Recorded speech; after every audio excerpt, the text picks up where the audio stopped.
אנחנו מוצאים את הפורום זרה שמשון. האם זה באמת סגולה בדוקה? הסגולה ללמוד בזה? מה? כן.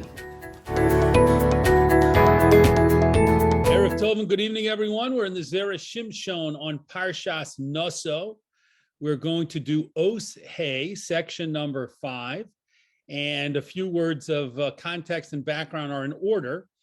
This piece, Os Hey, is devoted to this topic of Shmuel Hanavi and different issues regarding his birth and his mother Chana and his father Elkanah and his different issues that take place in the beginning of Sefer Shmuel, in the first parak of Sefer Shmuel. So it's a very valid question to ask, what is it doing here in Parsha Naso, since this subject matter is not the subject matter of the Haftorah on Parsha Naso? So there are two reasons why this topic is being discussed by the Zera Shimshon. The first one is that Chana made a vow that her son Shmuel would be raised as a Nazir, and the laws of Nazirus are in our Parsha, in Parsha Naso. In addition to that, there's a very interesting second connection, which is that Chazal teach us that Chana was so desperate to have a child that she came up with the following scheme. She thought to herself, I will do things that cause my husband Elkanah to suspect me and accuse me of being an unfaithful wife, and then I'll go through the sota ceremony, and because I'm innocent, as of course she was, then I'll be blessed with a child, as the Torah seems to indicate would happen if a woman who's innocent goes through the sota ritual. So that's brought down in a Gemara in Brachos. It's actually one of the Gemaras that the Zera Shimshon is going to, it's the Gemara that he's going to start off with.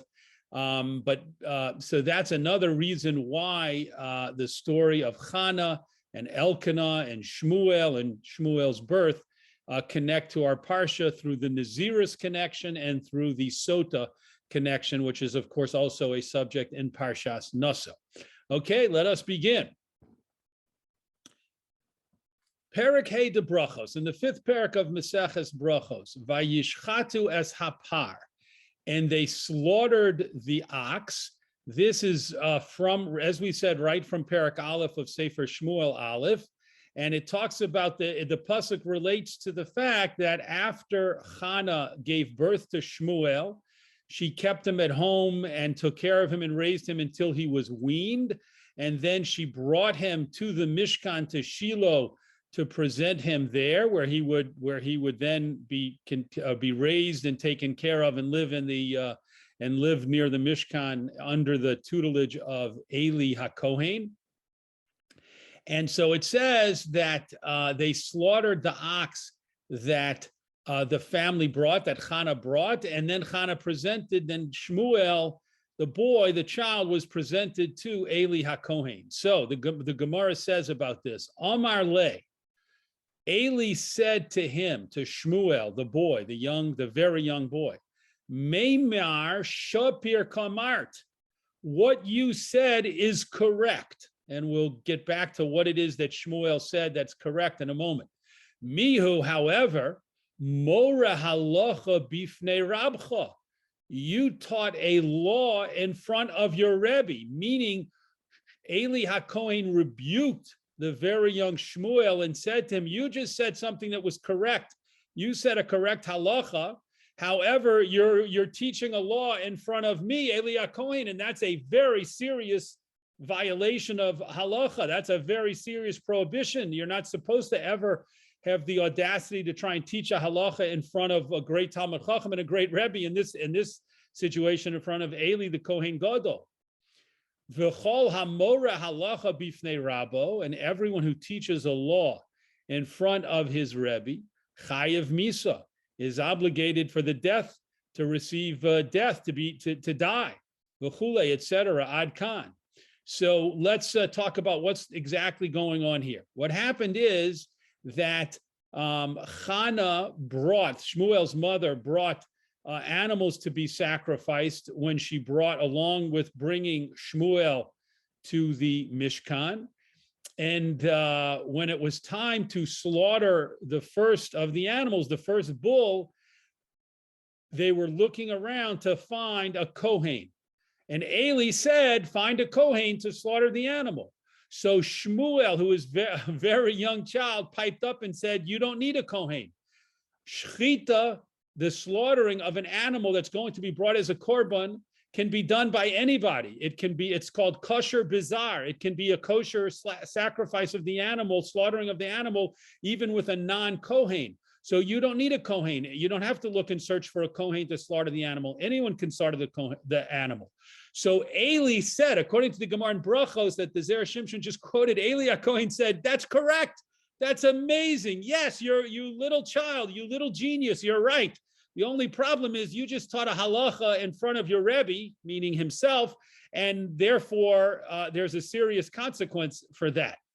So the Zera Shimshon asks, Koshe, this is difficult. The kivan shehaya yodea Eli bozeh hanar, since Eli knew that this boy shebekama tfilos v'tachnunim nisratze ha'el lechaneno le'imo, Eli knew the whole history and the whole story about all of the intense, passionate davening that Chana and Elkanah and everyone did, that Hashem should bless her with a child, and she was ultimately blessed to have this child Shmuel. So since Eli knew the whole backstory, he should have taken pity on the boy. What kind of thing was this to say? You just violated a halacha and you're chayav misa for that. What kind of thing was that? Why didn't Eli show compassion? B'mikol shkein, and how much more so? Shechacham shemochal kivodo mochel. We have a rule, which is if a Talmud Chacham is willing to forgive on his honor, an insult to his honor, then he's able to do that. It's at his discretion. So therefore, Eli had the ability, he had the capability to just say, okay, you should, Shmuel, he could have said very nicely to Shmuel, that's a beautiful thing that you know that law and that you taught everyone that law and you're correct. However, you need to keep in mind, you should never teach a halacha in front of your Rebbe or in front of Talmidei Chachamim who are present. And he should have taught Shmuel that halacha and taught him how serious it was not to do that. But why did he have to come down so hard as telling him he's chayav misa, according to the Gemara in Masechta Brachos? Next paragraph, v'yesh lomar, and we can say, the in hachinami, we can concede that it's true. Shehaya mochelo, yes, of course, Eli HaKohen was mochel to Shmuel, the little boy. Ela shehaya maresh shelo haya rotze limcholo, but he wanted to make it appear. He wanted to act as if he wasn't necessarily going to forgive, as if Eli was possibly not going to forgive Shmuel. And his intention in doing so was lehochiach es Chana, to criticize, to give reproof to Chana, v'lomar lo, and to say to her, Madua tishali mimeni limchol livanecha, why are you asking me, requesting of me that I should forgive your son Shmuel because of over his mistake of teaching this halach in my presence? Shebechol velo kach asisa litzarasech. And you, Chana, Eli was trying to say, you did not forgive the second wife in your case, it's called your rival wife, who was named Penina. We'll get back to that in a moment. Shebechol ben shenoled lechana mesu shtayim shel Penina. According to Chazal, according to the Medrash, every time Chana gave birth, after all those years of being barren and not being able to have a child, every time she gave birth after that, Mesu Shtayim Shel Penina, 2 of Penina's children died. And the assumption is that they died because of how Penina treated Chana, and Chana wasn't mochel, didn't forgive her. So Eli continued, At lo machalt lo, you Chana, who apparently did not forgive Penina, gam ani lo emcho levanecha. Also, I will not necessarily forgive your son Shmuel. So the Zera Shimshon has answered his question. His question was, just to quickly recap, why was Eli HaKohen so hard on the little boy, little Shmuel? And he answered that that was only an act that Eli was putting on. Eli had every intention of forgiving Shmuel, and he did forgive Shmuel for piping up with the correct halacha. However, he was trying to teach Shmuel's mother. His message was to Chana, Shmuel's mother, and trying to teach her, you have not forgiven Penina for what she did, and look at what she's suffering. Every time you give birth now, she loses, 2 of her children die. You have to forgive her. You have to find it in yourself to forgive her. And if you're not going to forgive her, look at me in my situation. Perhaps I shouldn't forgive little Shmuel. So that's how the Zera Shimshon answered his question. Just to give to remind ourselves of that missing piece of the story with Penina and Chana. So again, right there in the first parak of Sefer Shmuel, the Navi tells us that Penina, who was Elkanah's other wife, his second wife, was blessed with many children, and she used to torment Chana and used to say things to her that made her cry and made her sad over the fact that she was barren and wasn't able to have children. And the Zera Shimshon's going to get into what Penina's motivation was and what's the whole backstory there. But for right now, the point is that because she did that, Eli thought that Chana bore a grudge against Penina and didn't forgive her. And that's why he was trying to tell her she needed to forgive Penina before, because it was so terrible that Penina's children were dying. Let's continue in the third paragraph. Heshivtohi. So she, Chana, replied to Eli the Kohen, Che nafshecha Adoni. By your life, my master. By your life is a language of an oath. So she took an oath. By your life, master. Ani ha'isha hanitzeves imcha bazeh. I am the woman who stood with you here. Chana reminded Eli that she was the woman who had come the year before, and he had thought that she was drunk. She was davening in such a way with such emotion and passion, and in such a way that he thought she was intoxicated, and asked her about that. And she told him the real story, and he ultimately said, you'll be blessed in a year to have a child. And she pledged that child to be brought to Shiloh and to grow up in the house of Hashem, in the Mishkan with Eli. And so Chana said, I'm that person. Vikosha, and we have a problem with that pasuk. Demat sorech l'shvu azu. What did Chana need to take this oath and swear that she was the woman who had been there before and remind Eli of the whole story? Halo gam hu hayu yodeya. Eli knew who she was. Shehi ha'isha. That she was the woman from the story from a year before. Eli knew exactly who she was. So the Zera Shimshon says, why is it that Chana seems to be acting as if Eli didn't recognize her and didn't know who she was and didn't remember her from the previous incident? But rather she wanted to make known to Eli through an oath. In other words, she took it very seriously. And she wanted to use an oath to convince Eli not of her identity, but rather a whole different point. Shekavonas Penina lo hayisa ella lehaknita l'shem shamayim. That Penina, the Elkanah's other wife, wasn't doing anything wrong, wasn't doing anything malicious. Rather, she was trying to provoke Chana l'shem shamayim, for a heavenly reason, for a good cause. Kimosha Amru Zichronim Levracha, as Chazal teach us in Baba Basra, and that Gemara, Chazal teach us that Penina's motivation was to say things that would provoke Chana to daven with tremendous intensity.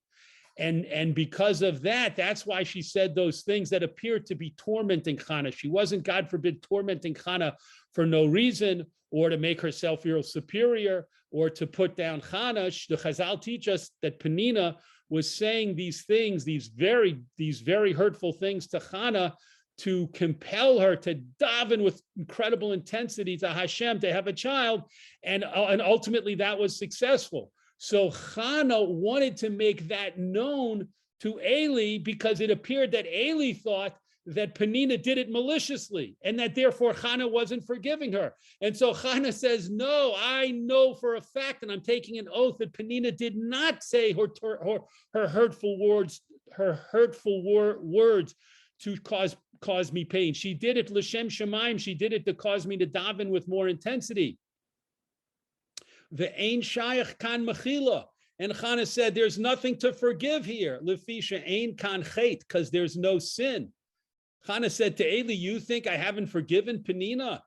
Not only is there no issue of me forgiving her, there's no need to forgive her because she didn't do anything wrong. And I know for sure, I'm so positive that I'm willing to swear to it.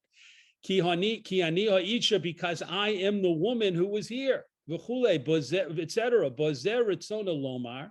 With these words, Chana wanted to say, ba'avor zeh shehikni nisani tsarasi, because my rival wife, meaning Penina, tormented me or incited me. That's why imcha nitzavti lehispalel. That's why I'm with you in daven. That's why I came and stood in daven with such intensity at the Mishkan a year ago. That's why I did it, because of her actions, which motivated me and inspired me to daven with more and more intensity. Top of the next column, El Hashem, and that's why I daven to Hashem with such intensity. V'lo ne'ensha al zeh.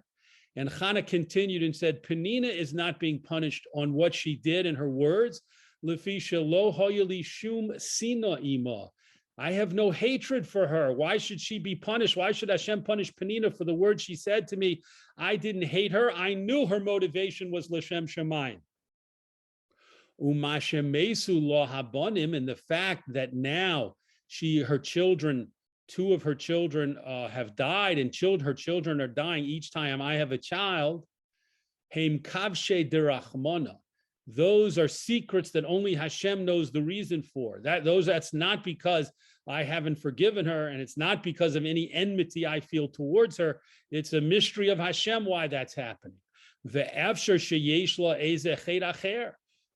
Penina has some other sin. She might have done something wrong that only Hashem, is only between her and Hashem, and that's why she's suffering this terrible punishment. But it has nothing to do with me and not forgiving her.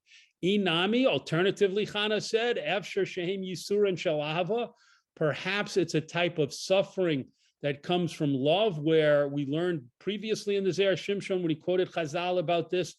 Sometimes Hashem brings suffering and to a person that is not connected. It's not based on being a punishment to something that the person did wrong, but rather it's called Yisur and Shel Ava. It's a way of purifying the person and elevating the person spiritually, and it's not connected to a chait that the person did. So the Zera Shimshon is explaining to us that in the psukim we see that Chana had a very strong response to Eli's suggestion to her or hint to her that she should forgive Penina, and she came to rushing to Penina's defense to say that everything Penina did was l'shem shamayim. There is no chait, therefore there's no need for forgiveness, and Penina's suffering in terms of loss of children is totally not connected to anything she did in terms of her words to Chana.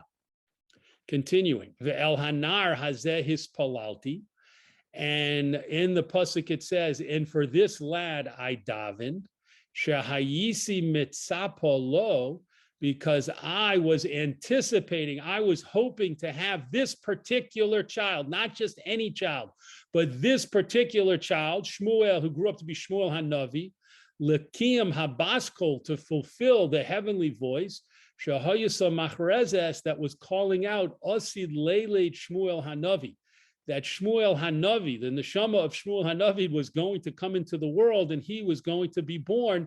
And Chana says, I was specifically davening to be the mother who would be able to bring Shmuel Hanavi into the world. Ve'al zeh hispalalti, and on this I daven, v'yitein Hashem li she'elosi, and Hashem granted me my request. So the Zera Shimshon is sensitive and wants us to notice and be sensitive to the fact that this pasuk changes its language from tefillah to she'ela. Chana starts off by saying, for this I davened to have this particular child. And then Hashem gave me my request, my she'ela, not Hashem answered my tefillah, as he explains now, v'lo siyen k'de pasach. And the pasuk doesn't conclude the way it opened, and it doesn't conclude with the words, Vayishma Hashem es tefilasi, and Hashem heard my prayer, right? So Chana says, I davened, using a lashon of tefillah, and Hashem answered my request. She changes over, a subtle change from davening to she'ela, to request. Why? Ki Chana nisavta v'sha'ala me'el, because Chana desired and asked and requested from Hashem banim, to have children. Her original request in davening was, Hashem, I'm barren, please bless me to have children. Va'al zeh hispalalo alav bifratus. But on this specific child, meaning Shmuel Hanavi, she davened in particularly. So that's why she changed her language, as the Zera Shimshon is about to explain. She said, I davened for a specific child, while first asking just to have children. V'lachein amran, therefore, what she says now is, Lo dai sheshama tfilasi v'nasan lizeh. Not only did Hashem listen to my tefillah for this specific neshama to be my child and come from me, meaning Shmuel Hanavi, ela shenasan li shlosha banim acherim. Hashem also gave me 3 other sons, lemalo she'elasi, to fulfill my request. He listened to my request for children, and he granted my specific tefillah, my specific prayer, to be the mother of Shmuel Hanavi. Continuing, V'im Tomar, and if you say, Umat Sorech Haya Shepenina Taknit Osa, what need was there for Penina to incite, to torment her, meaning Chana, Kedei Shetispalel al Atzma, in order that she should daven for herself? V'chi below Penina, Lo hayisa makpedes, v'lo hayisa mispaleles al habanim. Is it possibly true that without Penina, let's imagine that there was no Penina in the picture, and Chana was Elkanah's only wife, and she was barren and didn't have children for many years. Is it possible that that wouldn't have concerned her, and she wouldn't have davened to have children? Of course she would have davened to have children, and she would have prayed and constantly asked Hashem to bless her with children, even if there was no Penina. Certainly our mind cannot grasp the idea or even consider the idea that Chana wouldn't have davened for children except Penina, until Penina tormented her and incited her. V'im kein koshe, and if so, we have a problem. Ma ho'ila Penina lachana. How was Penina helping Chana? Of course, Chana was already davening, and why did Penina need to go to this extreme measure of saying hurtful things, apparently hurtful things to Chana? Ve'od, and another question is mahu. What does it mean in the psukim when it says v'chi asta tsarasa gam ka'as, and her rival wife caused her anger, angered her, and also caused her anger? The mashma ka'as kofel, which implies double anger. The pasuk in Navi, again, first parak of Sefer Shmuel, uses a double language, and it says that Penina angered Chana and caused her anger. Why? Why the double language? V'od lama dafka midei alosa bebeis Hashem kein tachisena. And also, why does the pasuk specifically say to us, teach us the following words? Every time she went up to the Beis Hashem, she angered her. Every time Penina went up with Elkanah and Chana and everyone went up to Shiloh, Penina used words that angered Chana. Why does it say that? So here, this whole paragraph, and it breaks down to 3 questions.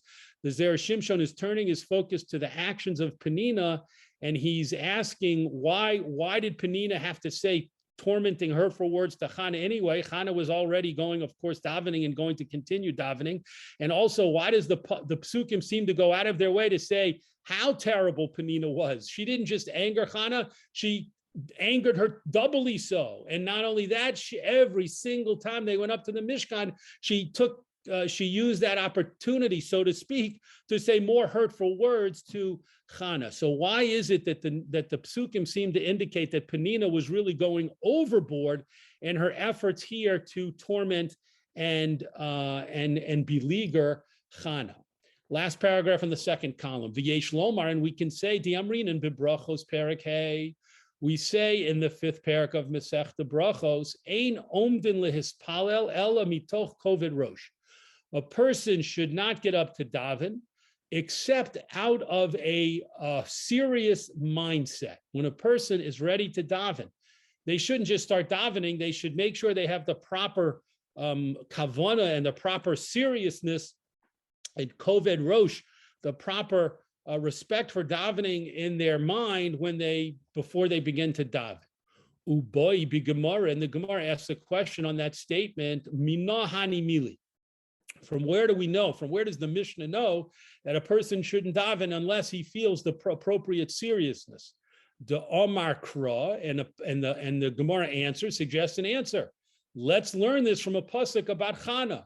Vihi moras nafesh, and she had a bitter soul. Vatis palel, and she davened.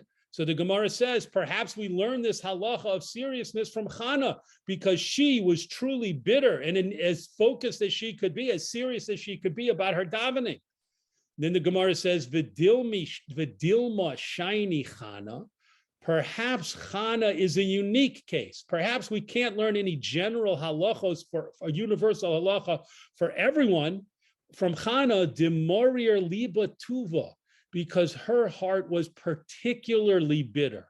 Upirish harif, and the Rif explains on the Ein Yaakov, shiny Chana mipnei shehoyo liba mole marirus beyoser. Chana is different because she wasn't just serious.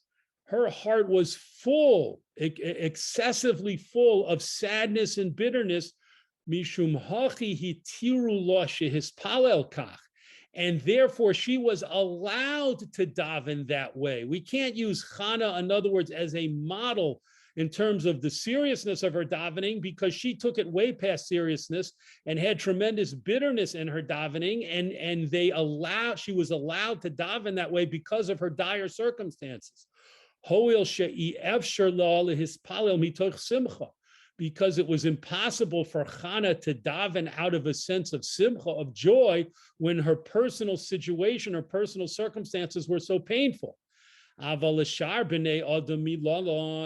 about regular people? What about all of us and regular people regular people in general who don't have Chana's particularly difficult situation? Well, where do we know about the general halacha of seriousness? Ad kan Lashono, until here's a quote from the Gemara.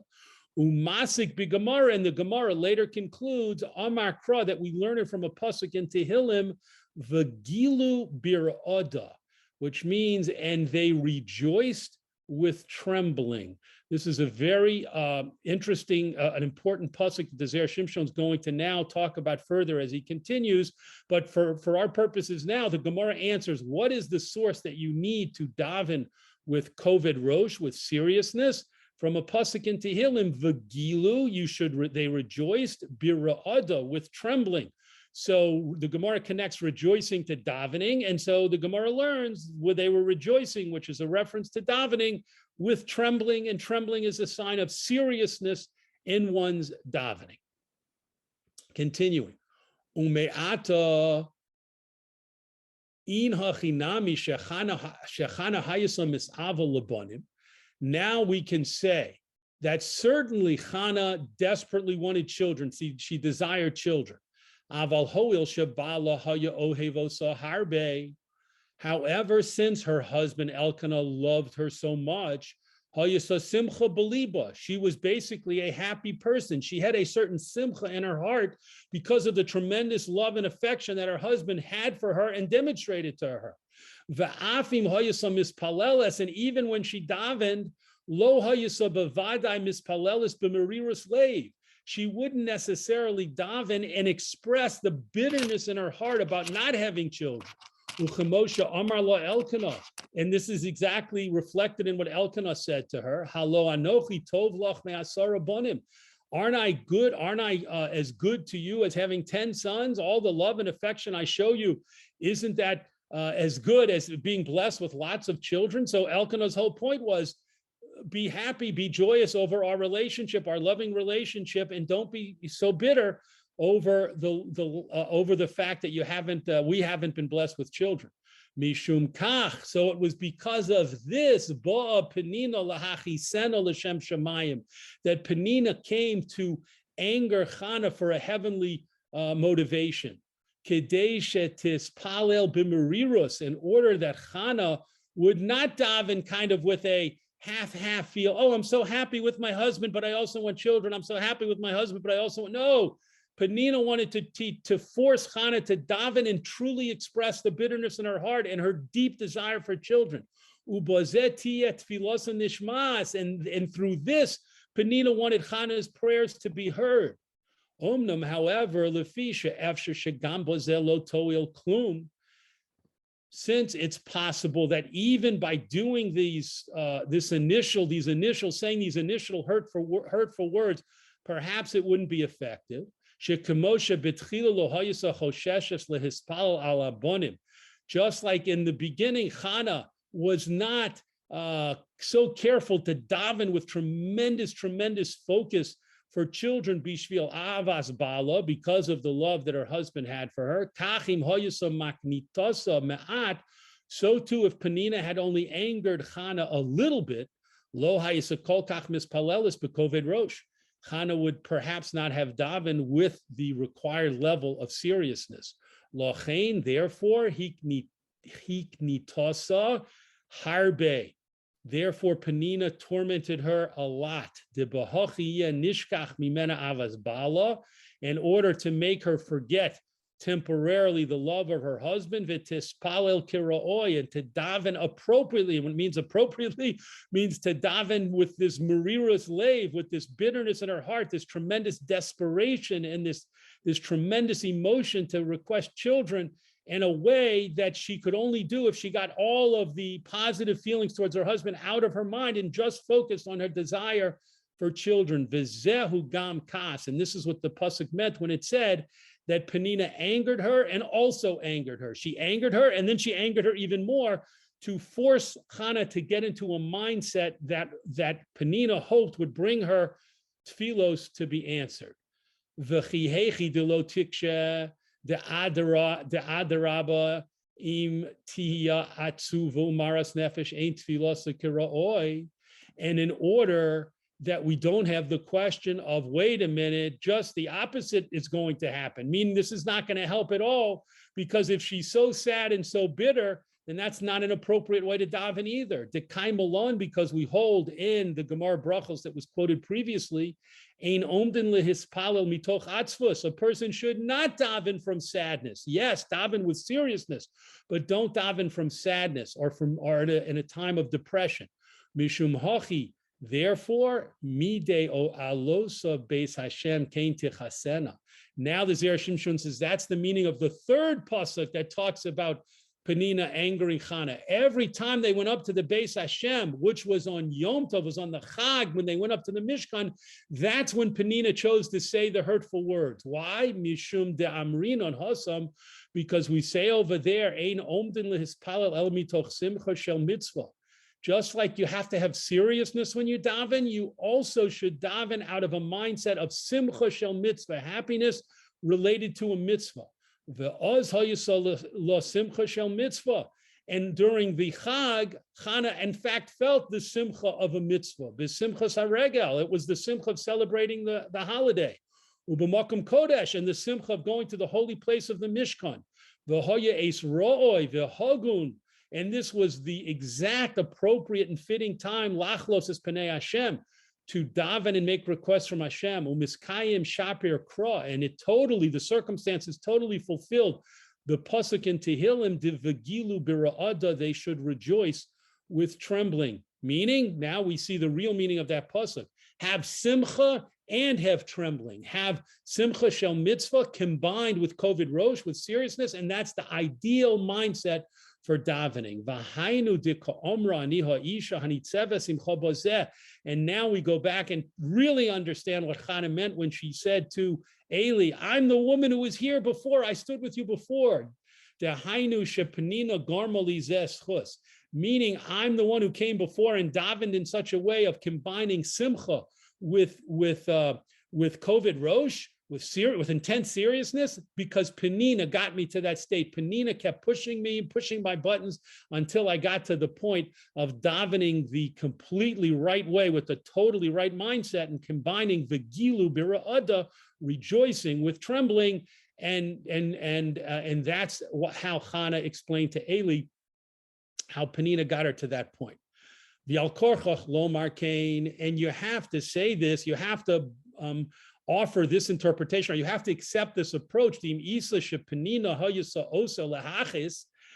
if you think, as a person might think, if they just read the psukim, as many people do read, if they just read the pshat of the psukim in the beginning of Shmuel Sefer Shmuel Aleph, if you think that Penina really was trying to anger Chana derech schok, in a way of making fun of her, v'kantor, and inciting her v'sina and hatred, if you think Penina hated Chana, and that's what motivated her to say all these hurtful words, lama lo le'elkana lehochiach es Chana. Why did Elkanah in the psukim give some criticism, give some tochacha to Chana? And he said to her, Lome tivki, why are you crying? Velome lo sochli, and why aren't you eating? V'chule, etc. Adarabba, just the opposite. Hayalo lehochiach es Penina. If Penina was tormenting Chana out of maliciousness and hatred and jealousy, then Elkanah certainly would have been criticizing her. Ulahashtika, top of the next column, and he would have quieted her down. He would have made sure that Penina stopped doing what she was doing. No, can't be the case. V'o de'im kain lo hayalo makom lomar. Also, it's also true that if Penina was doing it out of maliciousness, then Elkanah would not have any reason, Lomar Law, to say to Chana, Lomo Sivki, why are you crying? Shahare Sibas Hamariris, because the reason for Chana's bitterness, Vahabachi, and her crying, Galuya, Umiforsemes, would have been open and revealed and publicly known. Shahayu boy machmas divrei Penina. Of course she's bitter and crying and hurt, and because of Penina's malicious words. So the Zera Shimshon here is saying we can't assume that that Penina did things out of maliciousness, again, as you might assume from a simple reading of the psukim, and he just explained to us why. Certainly Elkanah would have quieted her and criticized her as opposed to giving hochacha to Chana. Elavadai kid Amron, but definitely things go according to what we would have said. Penina l'shem shamayim niskavna. Penina, as Chazal said in Baba Basra, had a heavenly intention. V'gam Elkanah hayu yodea, and Elkanah knew this. V'adarabba hochiach es Chana al derech hanhagasa be'itzavon yoser midai. And instead, that's why Elkanah, instead of saying to Penina she should stop doing what she's doing, he went and said to Chana, taught Chana a lesson that her way of acting out of too much sadness, she was showing excessive sadness. She'ein min haroy lispalel b'derech zu. It's not the right way to daven. It doesn't mean that there's anything wrong with feeling tremendous sadness, especially in Chana's case of not being blessed with children for so many years, but that's not the way to daven. Don't come with the mindset when you daven to Hashem, you have to be able to pull yourself out of that intense sadness. V'zehu lo mesivki. And this is what he meant when he said, why are you crying? V'od shehayu lo lechol. And also he was saying to her, why aren't you eating? You need to eat kedei liyo simcha, kedei liyo semecha b'simchas yom tov, in order to enjoy the simchas yom tov, shehi simcha shel mitzvah. So you'll feel the simcha of the mitzvah, the joy of the holiday. Don't cry because then it's excessive, and don't refrain from eating because you need to combine seriousness of davening with simcha shel mitzvah. Sharei akasav omer v'gilu b'ra'ada shetzarech ra'ada v'gila. The pasuk in Tehillim again says, as Elkanah was trying to teach Chana you need, and your proper davening, for your davening to be answered, you need to combine gila and ra'ada, joy along with trembling. Not that that's easy, but that's the lesson. V'zehu v'loma lo sochli, and this is what Elkanah meant when he said, why aren't you eating? Ve'od, and one more thing Elkanah said to Chana, v'loma yera levavech, why is your heart so feeling so badly? She'af al pi sheyesh lecha marirus she'ein lach bonim, even though it's true that, of course, you feel tremendous bitterness that you haven't had children. Halo keneged zeh yesh lach hasimcha shani ohev osach, as Zera Shimshon said before, you have the simcha of our loving and beautiful relationship. Shalo anochi tov lach me'asara banim. I'm like 10, aren't I like 10 children to you? V'tuchal shoper lekayim v'gilu b'ra'ada.